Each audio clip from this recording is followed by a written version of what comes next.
Just to remind you that this will be recorded, so please keep your camera down.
Okay, it seems that we can start.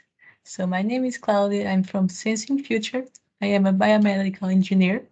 I work mainly on the innovation and scientific development of PhysioSensing. We are specialists in technology for force and pressure platforms with wide applications in physical and vestibular rehabilitation, as you will see in this webinar. So let's move on to our summary. So today I am pleased to present our 5th webinar about PhysioSensing. I'm sure that you'll be impressed. Today we are going to talk about sit to stand, but first let's start about balance, some of the balance mechanisms. So if you have seen the previous webinars, you see that I always like to start with this slide. So I like to explain what is balance. Balance is the ability to maintain the body's center of mass over its base of support. The center of mass is the mean position of the mass in the object, as you can see here. Then here is the center of pressure point that you can see here. It's the projection of the center of mass into the support surface, representing all the acting force on the plantar surface. This is the physical foundation of instrumented platform like ours, either force or pressure, which obtains this golden measure, the center of pressure. When the center of pressure is over the base of support, a person's body can get unstable and may fall. But how balance works? Balance is achieved and maintained by a complex set of sensory motor control systems that you can see here, that include sensory input from vision, such as sight, proprioception, like touch and muscle joints, and the vestibular system, such as motion, equilibrium, spatial orientation, which is then sent to the brainstem, and then we have the integration of all these inputs. There it is sorted out and integrated with learned information in the past and contributed by the cerebellum and the cerebral cortex. The cerebellum provides information about automatic movements that have been learned to repeated exposure to certain motions. So I always give this example. When repeatedly practicing serving a ball, a tennis player learns to optimize balance control during that movement. As sensory integration takes place, the brainstem transmits impulses to the muscles that control movements of the eyes, head, neck, trunks, and legs. thus allowing a person to both maintain balance and have clear vision while moving. So now that we know a little bit more about balance, let's move on into the sit-to-stand protocol. The sit-to-stand protocol is a well-known test that quantifies the ability of the patient to lift from a sitting position to a standing position. You probably know that there are several variations of the sit-to-stand tests, such as the 5-repetition tests, which is reported the amount of time that the patient took to do the repetitions, or the 30 seconds chair stand test, which involves counting the number of repetitions completed. In our case, in PhysioSensing Balance software, we have a different version of the sit-to-stand, where we have 3 commanded repetitions based on the research from Cheng Memorial Hospital and Cheng University, in which it measures the sit-to-stand performance in 3 trials of 15 seconds. So the patient must be seated, as you can see in this image, on a armless chair with about 43 centimeters height. This height can be adjusted to the patient height. The knees and the hips should be at an angle of 19 degrees, and the patient must always have the feet over the platform during the protocol. So first, the patient needs to lift from a sitting position to a standing position as quickly as possible after indication in the interface. So as you can see here, when the words "get up" appear, they need to lift as quickly as possible without using their hands. Then they need to stand still until the end of the trial of the 15 seconds, and then they sit and repeat 2 more times. So this is how the protocol works. After performing the 3 trials of the protocol, the following results appear. This is just to give a global view of the results. So now let's understand better the meaning of each one. According to several articles in the literature, the sit-to-stand transfer has been divided into 4 phases as listed here. Bending forward of the trunk and pelvis prior to the instant when the buttocks leave the base of support is called the flexion momentum, the phase 1. Then we have the phase 2, which lasts from the sit-off to the maximum ankle dorsiflexion. During this phase, the momentum from the upper body is transferred to the total body and contributes to the forward and upper movement of the whole body. Extension lasts until the hips are straight, and then at last we have the stabilization phase, which is the end of the transfer movement. During this movement, we can use the pressure platform to obtain center of pressure data, as you can see here, in the antero-posterior and medial-lateral directions. Here you can see, in this example, the starting position of the person, the rising maneuver that was done, and the stabilization process in the end, the last seconds of the trial. It also obtains the weight values over time for the left and right leg in blue and red, in which we can also verify here when the person is still sitting, when there is the lift off, and the time that the person took to do the lift off. And here you can see the rising movement for each leg and the difference between them. And here, more or less, we can see this is the zone where we have the hip extension, so the end of the rising movement. With all this, the software posteriorly analyzes all the center of pressure points and weight variation over time to calculate the different metrics.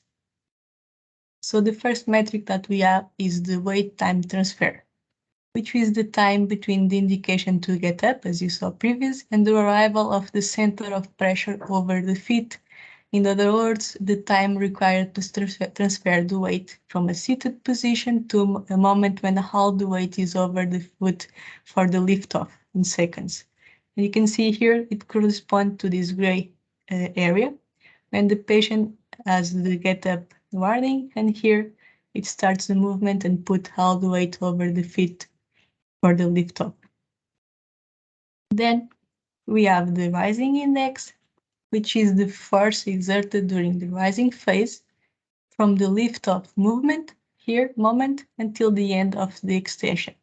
Like I told you in this example, it is more or less in this zone, the start of the standing position. This is expressed as a percentage of the body weight of the patient. Then we have the left-right symmetry, which is the percentage of weight difference between the right and the left leg during the rising phase, so during this moment here, and the following 5 seconds, more or less, until here, during the stabilization phase. And finally, we have the sway velocity, which is the displacement of the center of pressure during also the rising phase and the following 5 seconds during the stabilization phase, divided by the time in degrees per second. So if we take a look at the statokinesiogram with the center of pressure data, you will need to calculate the displacement between each point, as you can see here, divided by the time between each acquisition that was done. And then we calculate the average of all the points, the velocity points. So all these values are then present along with the normative data, as you saw in the previous slide, for the patient age. We have here in the right side of each parameter. So in the graphs, you can see the normative values are present here in these lines. And when the patient has values outside the normative values, it will appear red. When everything is inside the normative values, is green, as you see in this example. In case here of the left and right symmetry, the result bar points to the side that supports greater weight. All this information can be quickly exported to a PDF report and also view the progress between evaluations. And this allows you to verify the percentage of improvement for each parameter that we calculate, which allows a more objective and quantitative look at the sit-to-stand movement. It is also important to point out that estimated assessment of sit-to-stand allows objective measurement that is reproducible, practical, and reliable, allowing comparison and progress monitoring after rehabilitation. Now that we know what we can measure, let's move on to some clinical considerations about the sit-to-stand. The sit-to-stand is possible to quantify the ability of the patient to lift from a sitting position to a standing position. The sit-to-stand maneuver is mainly used to assess lower limb strength, balance, and also fall risk in elderly people. Lifting from a seated position to a standing position is influenced by several musculoskeletal, movement control, and balance factors.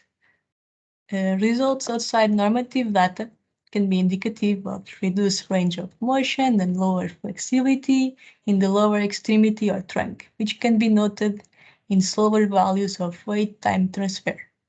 Reduced trunk and lower limb strength or movement control impairments, which is mainly noted in low values of the rising index and higher values of sway velocity.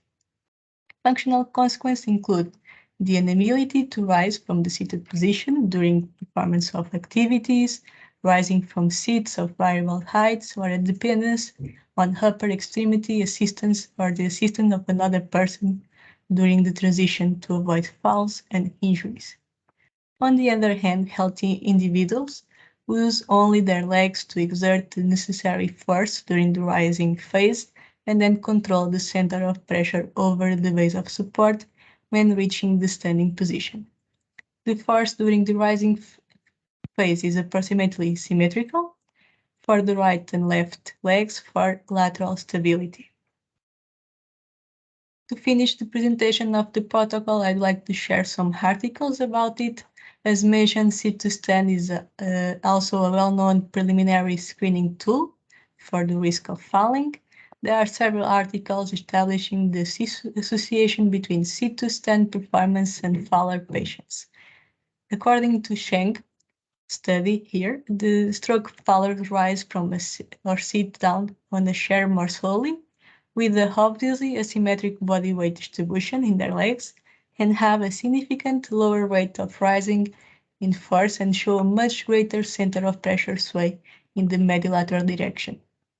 In addition, in this study, Xu has found significant correlation between sit-to-stand and gait parameters on hemiplegic patients, in which hemiplegic stroke patients who took less time to rise or with a vertical force difference equal to or less than 30% of body weight might walk better as demonstrated in most gait parameters. So with this, I finished the presentation about this protocol, but I would like to share with you just for curiosity. Did you know that the first concept of PhysioSensing was the combination of a force platform and instrumented chair, which had as its primary objective the rehabilitation of the stroke still in the sitting position as you see in this image, in the transfer of load between left and right, and then in the movement of standing up and sitting down, and also in the transference of loads to the lower limbs. The chair was instrumented with the load cells here on the left and right sides, and also was height adjustable, so it could go up and down according to the patient height. This concept was very popular at the time, back in 2013, but we didn't get enough sales volume, so that's why it was discontinued. But maybe in the future we'll come back to this concept and integrate a sitting pressure platform for the analysis during sitting position. So on behalf of Sensing Future, thank you so much for watching. It was a pleasure to share this know-how with you. If you have any questions, please send them to my email. My email is Cláudia Tonelo at sensingfuture.pt. I will be happy to answer. And before you leave, we are open to questions, scientific advice. Feel free to ask for a demonstration of video sensing. I can show you the solutions that we have. And here you can have a look at all the available solutions that you have right now with different platforms and software, depending on the area. Right now we have 4 types of platforms, and we work mainly in 3 areas. We have podometry, physical rehabilitation, and vestibular rehabilitation.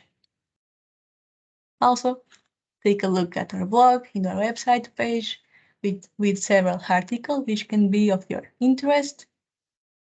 And if you want a quotation, please go to our website, request pricing page, or send me an email. I can send you the price list of our different solutions. Also note that we ship worldwide. We have distributors in 15 countries with local support. And before closing this webinar, I would like to tell you some news. If you already saw our previous webinar, you know the news. I would like to share with you our newest product, the PhysioSensing, as a long platform, pressure platform, which is more accurate and super complete with all the protocols from the balance software and the Podo software. And we also have 2 new protocols, the step up over and the forward lunge, aimed at those who work with motor coordination. So just to give you a look of all the protocols available, right now we have 14 protocols, and depending on the platform, we have different protocols for each platform. You can see here, and in this case, you can see the example of today that we talk, the C210. It is available with the pressure platform and also the long pressure platform, the sensory motor testing. To finish, like always, we have here the date of our next webinar about the balance error scoring system test, a well-known protocol often used in athletes after sport-related concussions or mild traumatic brain injuries.